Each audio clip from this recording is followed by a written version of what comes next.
So the reason why I'm out here today is to fight.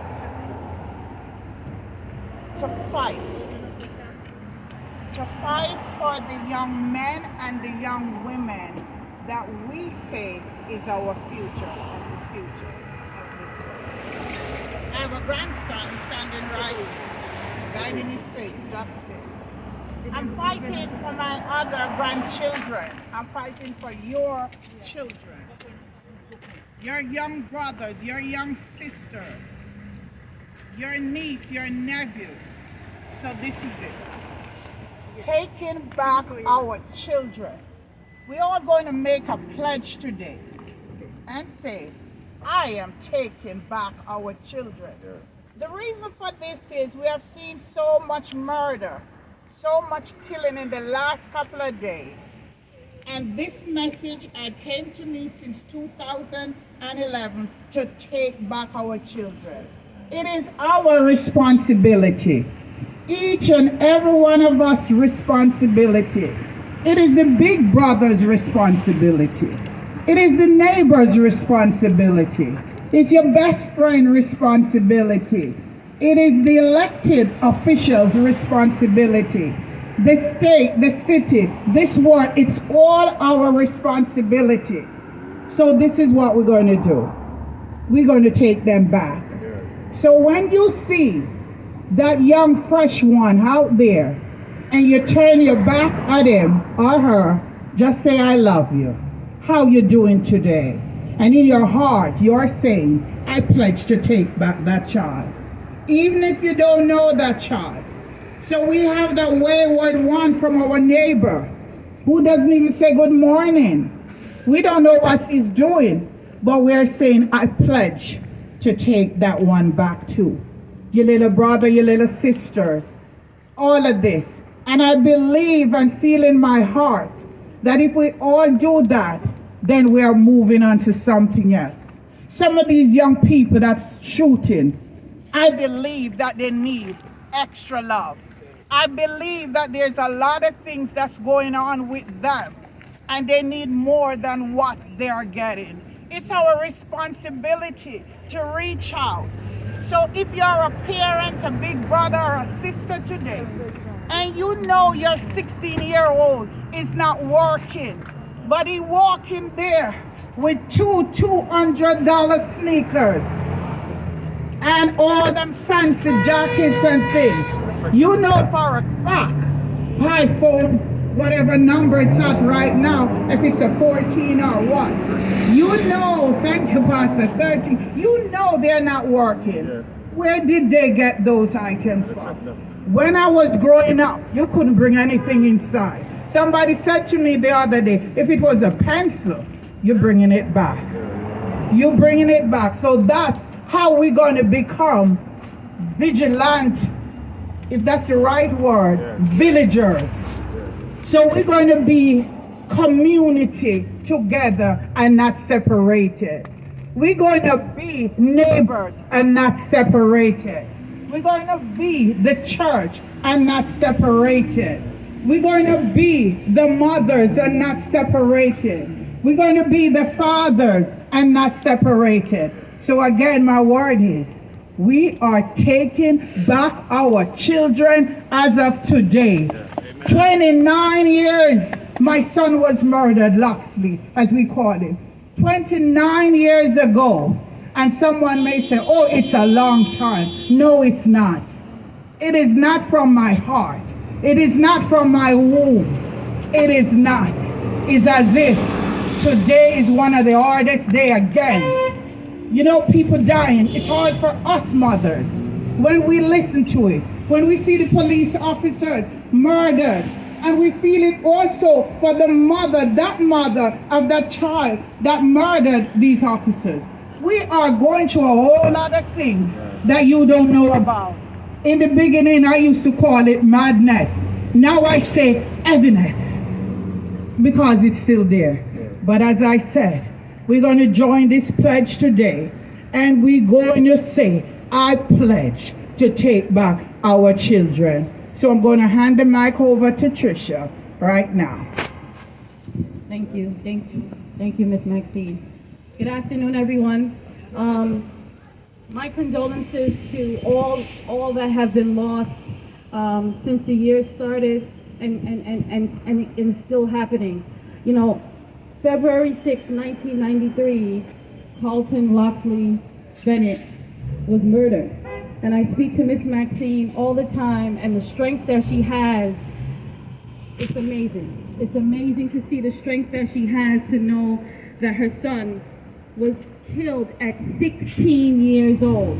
And her strength comes from Mr. Ritchie, her children, her grandchildren, and all the people here who support her and all the mothers and other survivors. And their voices, we gotta listen to their voices. I am the founder and president of the Real Estate Empowerment Coalition that was founded in 2019 with a mission to educate and empower communities from the home with resources. I have over 20 years of youth, housing, and community experience. And here's the thing, as the mother of a 5-year-old son of color, this touches me. Because as we open up the news, we see so many young men of color going to prison or to the cemetery. And I remember when I was pregnant with my 5-year-old son, I had to tell a mother that her son was just murdered by gun violence. And the pain that I felt in my stomach is a pain you don't want to have to feel as you're bringing in life. You have to tell a mother that her son is losing his.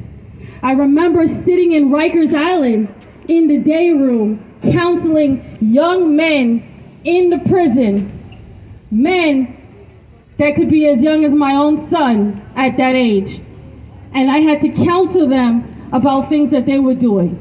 And then I also remember giving birth to my son. And although I have 2 other daughters, this delivery felt different. When my son was born, I felt the pain of bringing a black young man into this world, into the world of early graves, into the world of indictments and penitentiary. And I knew that we have to hold him and all of our children a little closer. So today with Miss Maxine E. Lewis, I take the pledge. Thank you. I take the pledge that I'm taking. Sorry. Thank you. Go ahead. Thank you. I take the pledge that I take back our children from the streets and everything that comes from it. We're taking back our children to prevent them from going to the cemetery. We're taking back our children to prevent them from going to the prison. We're taking back our children so their dreams and futures can continue. You got me shaking here. Thank you. And to our mayor, I must say, he always says it, I read your blueprint for gun violence. And one thing that I must point out, I encourage everyone to read it. And if you have questions, ask about it. But there's one thing. The previous administration always spoke about calling the federal government to incarcerate the gangs and the RICOs. And this administration is calling on the federal government to stop the guns from coming into our community, period. They shouldn't even come here. And I appreciate the administration for bringing that out. I also want to say to the shooters and the people in the street, there are resources. There is money for that. There is organizations that are here. There is clergy. There are groups. There are programs. There are leaders right here. But think about taking that life. Think about the families that are hurt, the mothers, the brothers, the cousins that needed that person who lost that life. Think about the jail cell that you have to sit in. I sat in day rooms with young men who are facing 25 to life at 17. Think about that. Think about all the years that now you are enslaved, you're in incarceration. And I want you to think about the technology that's here now, the cameras. You can't get away with anything. When you put things on YouTube, when you show the guns and you get a gun or you do the videos, the law enforcement is sitting down eating popcorn, watching that, and ready to incarcerate. The more law enforcement that they're hiring, think about that. But today, as we take the pledge, I announce the Carlton Loxley Bennett Foundation, the Real Estate Empowerment Coalition, and many other organizations and partners that Take Back Our Children Fellowship. 16 to 24-year-olds throughout Brooklyn, you will be paid through New York City DYC SYEP. You can nominate someone, a young person, your neighbor, your child, your friend, your student, at the clbfinc.org website or the realestatepower.org website, or calling 347-404-2590. And on March 8th, 2022, Carlton Loxley Bennett's birthday, we will be having our grand orientation for all the young people who register for the nomination to come into the program. It's going to be a great program throughout the summer. So what do we need from you? To take the pledge. We need you to take the pledge. But we also need lawyers, doctors, engineers, professionals, store owners to partner with us and also help fund us.